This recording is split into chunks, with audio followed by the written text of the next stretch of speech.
Just about everyone out there is making videos about how to stay on track for the holidays. I make a weekly diet post for friends and family that I hope will help someone. Anyway, and as I look back over, like where I was last year, it's funny because we have several events in a row. We've got my husband's birthday, Thanksgiving, our anniversary, my daughter's birthday. And even though we don't celebrate it, there's still we'll go to family get-togethers for Christmas. And then, we've got New Year's. So it's like a massive cluster of temptation. And last year I didn't do so well. I put on 3 pounds in the course of 3 days. And I always laugh at that because I'm like, it definitely takes a special kind of talent to put weight on that fast. Now, thankfully, it was only 3 days because those were the days that I was eating the stuff. If I hadn't reeled it in, it would have been a mess.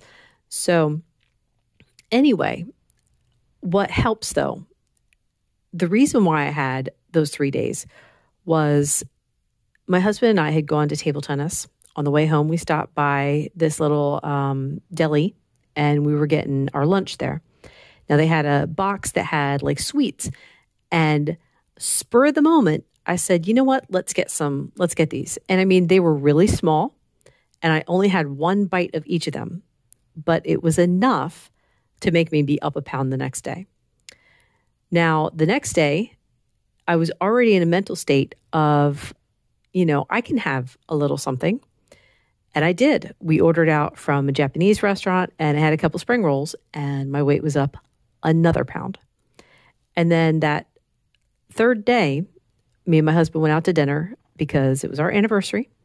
And because it was our anniversary, I made excuses because, again, I was already in the mindset of I can have something because XYZ, right? So I had some carby things. I had cheesecake for dessert, and I was up a full pound the next day too. So like I said, 3 pounds in 3 days.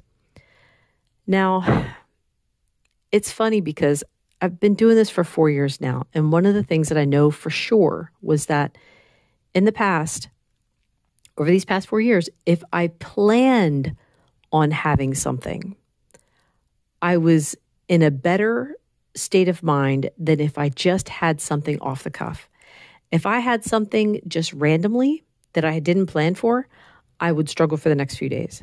However, if I had a plan in place ahead of time, I'm going to go to this place, I'm going to have this thing, and that's going to be it, I found that I tended not to struggle as much. Now, granted, I've been off sugar now since July, and no keto treats either.